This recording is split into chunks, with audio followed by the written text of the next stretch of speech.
അസ്സലാമു അലൈക്കും വറഹ്മത്തുള്ളാഹി വബറകാതുഹു. അൽഹംദുലില്ലാഹി റബ്ബിൽ ആലമീൻ. അസ്സലാത്തു വസ്സലാം അലാ അഷ്റഫിൽ അംബിയാഇ വൽ മുർസലീൻ നബിയിന വ ഹബീബിന മുഹമ്മദിൻ വ ആലിഹി വസഹ്ബിഹി അജ്മഈൻ വ അലാ മൻ തബിഅഹും ബിഇഹ്സാനിൻ ഇലാ യൗമിദ്ദീൻ. അമ്മാ ബഅദ്.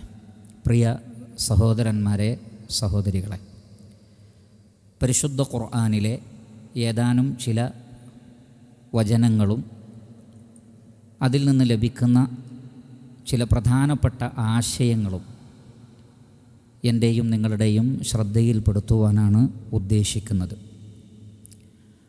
അതിലൊന്ന് സൂറത്തു അൽ ഇസ്രായിലെ 80-81 ആയത്തുകളാണ്.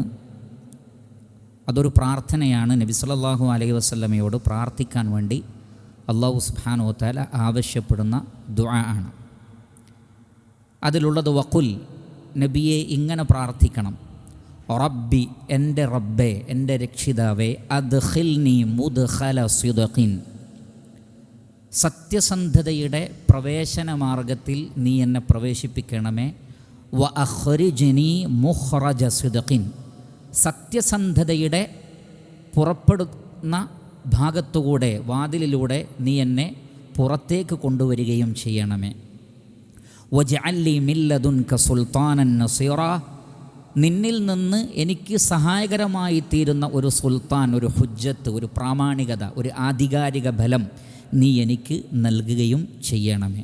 വഖുൽ, വീണ്ടും പറയണം: ജാ അൽ ഹഖു, സത്യം വന്നിരിക്കുന്നു. വസഹഖൽ ബാത്തിലു, വ്യർത്ഥമായത് നശിച്ചിരിക്കുന്നു, പരാജയപ്പെട്ടിരിക്കുന്നു. ഇന്നൽ ബാത്തില കാന സഹൂഖ, ബാത്തിലായത് അഥവാ സത്യവിരുദ്ധമായത് പരാജയപ്പെടുക തന്നെ ചെയ്യും.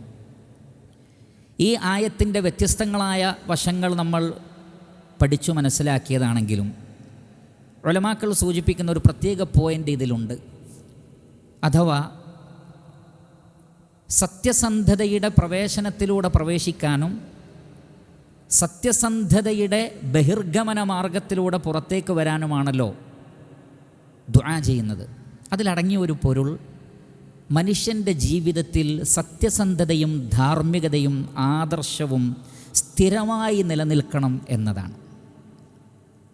പല ആളുകളും സത്യസന്ധമായി തുടങ്ങും, എന്നാൽ പിന്നീട് ചതിയിലോ വഞ്ചനയിലോ കളവിലൂടെയോ ആണ് അവർ പുറത്തേക്ക് വരുന്നത്. പ്രവേശിച്ചത് സത്യത്തിലൂടെയാണ്, പുറത്തേക്ക് വന്നത് ബാത്തിലിലൂടെയാണ്. അവസ്ഥകൾ മാറുക, വാക്കുകൾ മാറ്റുക, നിലപാടുകൾ മാറ്റുക, പല കാരണങ്ങളുണ്ടാവാം. അങ്ങനെ നിലപാടുകൾ മാറ്റുന്നവരെ റബ്ബിന് ഇഷ്ടമല്ല. എന്നാൽ മോശമായ അവസ്ഥയിൽ നിന്ന് നല്ല അവസ്ഥയിലേക്ക് വരാം, അതിൽ തെറ്റില്ല. പക്ഷേ നല്ലതിൽ നിന്ന് പിന്നീട് പുറത്തേക്ക് പോവുക എന്നുള്ളത് ശരിയല്ല. അതുകൊണ്ടാണ് ഇവിടെ അദ്ഖിൽനി മുദ്ഖല സിദ്ഖിൻ, എന്നെ നീ സത്യസന്ധതയുടെ മദ്ഖലിൽ, പ്രവേശന മാർഗത്തിലൂടെ പ്രവേശിപ്പിക്കണമേ. ഇതുകൊണ്ടുള്ള പ്രഥമ ഉദ്ദേശം മദീനയാണ്. പിന്നെ പറഞ്ഞു വ അഖ്രിജ്നി മുഖ്റജ സിദ്ഖിൻ, സത്യസന്ധതയുടെ പുറപ്പെടുന്ന മാർഗത്തിലൂടെ നീ എന്നെ പുറത്തേക്ക് കൊണ്ടുവരണേ. ഉദ്ദേശം മക്കയാണ്. കാരണം മക്കയിൽ നിന്ന് പുറപ്പെട്ട് മദീനയിലേക്കാണ് പോകുന്നത്. പക്ഷേ ഇവിടെ മക്കയിൽ നിന്ന് പോകുമ്പോൾ ആദ്യം പറയേണ്ടത് അഖ്രിജ്നി മുഖ്റജ സിദ്ഖിൻ എന്നല്ലേ?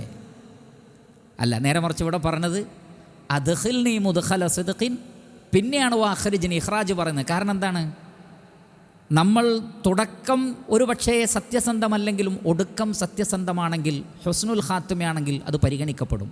എന്നാൽ നേരെ ഓപ്പോസിറ്റാണെങ്കിലോ പരിഗണിക്കപ്പെടില്ല. അതുകൊണ്ടാണ് പല ആളുകളും വളരെ നല്ല നിലക്കായിരിക്കാം, നല്ല നിലപാടുകളായിരിക്കാം തുടക്കത്തിൽ അവർക്കുണ്ടാവുന്നത്. പക്ഷേ പിന്നീട് അവർ ആ നിലപാടിൽ മാറ്റം വരുത്തുന്നു. അതൊരിക്കലും പാടില്ല. സൂറത്തുൽ അഹ്സാബിൽ അല്ലാഹു സുബ്ഹാനഹു വ തആല വിശ്വാസികളെക്കുറിച്ച് പറയുന്നിടത്ത് പറയുന്നുണ്ട്: മിനൽ മുഅ്മിനീന റിജാലുൻ, വിശ്വാസികളിൽ ചില ആളുകളുണ്ട്, സദഖൂ മാ അഹദുല്ലാഹി അലൈഹി, അവർ അള്ളാഹുവിനോടൊരു കരാറ് പറഞ്ഞാൽ അത് സത്യസന്ധമായി പാലിക്കും. ഫമിൻഹും മൻ ഖദാ നഹ്ബഹു, അവരിൽ പലരും അത് പാലിച്ചു കഴിഞ്ഞു. വമിൻഹും മൻ യൻതളിർ, മറ്റു പലരും അതിനൊരവസരത്തിന് വേണ്ടി കാത്തു നിൽക്കുകയാണ്. വമാ ബദ്ദലു തബ്ദീല, നോക്കൂ ആ വേർഡ്, വമാ ബദ്ദലു തബ്ദീല, അവർ ഒരിക്കലും നിലപാടിൽ മാറ്റം വരുത്താത്തവരാണ്. നിലപാട് മാറാൻ പാടില്ല. സത്യസന്ധമായിരിക്കണം പ്രവേശനം, സത്യസന്ധമായിരിക്കണം പുറത്തേക്ക് വരുന്നതും. അഥവാ ഏതവസ്ഥയിലും സിദ്ഖിനെ, സത്യസന്ധതയെ കൈയൊഴിയരുത്, ധാർമ്മികതയെ കൈയൊഴിയരുത്. അതുകൊണ്ടാണ് ഉടനെ പറഞ്ഞത് വഖുൽ ജാഅൽ ഹഖ് വസഹഖൽ ബാത്തിൽ. സത്യം വന്നു, അസത്യം പരാജയപ്പെട്ടു. ഇന്നൽ ബാത്തില കാന സഹൂഖ. ഹക്കിനെതിരായത് തകർന്ന് തരിപ്പണമാകും. നിലപാട് മാറ്റിയതുകൊണ്ട് ഒരു ഗുണവും ഉണ്ടാവാൻ പോകുന്നില്ല. അതുകൊണ്ട് നിലപാടുകളിലും ആദർശത്തിലും സത്യസന്ധതയിലും മാറ്റം വരാതെ ഒരേ നിലപാടിൽ മുന്നോട്ട് പോകാൻ വേണ്ടി റബ്ബിനോട് പ്രാർത്ഥിക്കണം. അതിന് അല്ലാഹു സുബ്ഹാനഹു വ തആലയുടെ തൗഫീഖ് വേണം.